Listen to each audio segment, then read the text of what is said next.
Ma'am Zinky, yung kayo'y kahapon sinabi na ng Kamara yung listahan ano at kasama nga po kayo doon ano. Pero anong epekto nun kung sakali na ma-postpone nga at by June na or after this batch of lawmakers na yung gagawing impeachment kayo sa bagay kayo naman ay ano no for re-election yata. So ano yung mangyayari dun sa panel na yan na 11?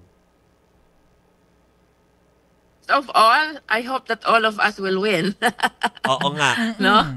Otherwise, then the House will be constrained to elect a replacement for those who will not make it in the 2025 election. No? So, ganun lang po yun kung itong impeachment process na to ay aabutin until after election. Tapos merong mga prosecutors na hindi mananalo this coming election, then they will be replaced by the House by way of election again.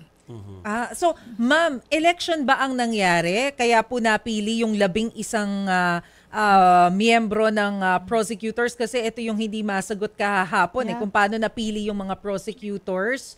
And meron bang isa-isang kumausap sa inyo if you are willing to participate as prosecutors? We were elected, ma'am. That's how we select the members of the prosecuting team, no? At wala pong nakipag-usap, walang kumausap. As a matter of fact, ito po'y tungkol na rin lang narinig yung official information about the prosecution team pagdating doon sa floor. Pero sino po talaga yung nanguna doon po sa pagpapapirma ng fourth impeachment? Kasi kahapon pa rin pala isipan sa amin. Although number one, dun sa mga nag-sign ay si Representative Sandro Marcos, but it's not yet clear to us kung sino po ba yung ano bang tawag? Pasimuno na lang for para po mas klaro.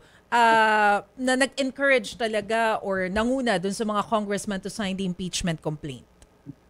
Actually, ma'am, wala naman po pasimuno kasi since the filing of the 3 impeachment complaints last year, that is 2024, no?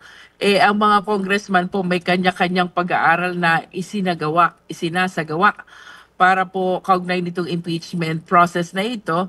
At eto nga po, this week, no, Monday, Tuesday, Wednesday, with the intercession, of course, of the national parties, katulong na po natin yung ating mga partido dito, just like Lakas, NUP, NP, ano pa ba to, NPC, through the intercession of the parties, we were able to come up with our fourth impeachment complaint, which was endorsed by 215 members of the 19th Congress of the Philippines. And as a matter of fact, ito pong 215 na to, I believe ay patuloy na natatagtagan ng mga House members na gustong sumuporta dito po sa ating impeachment complaint.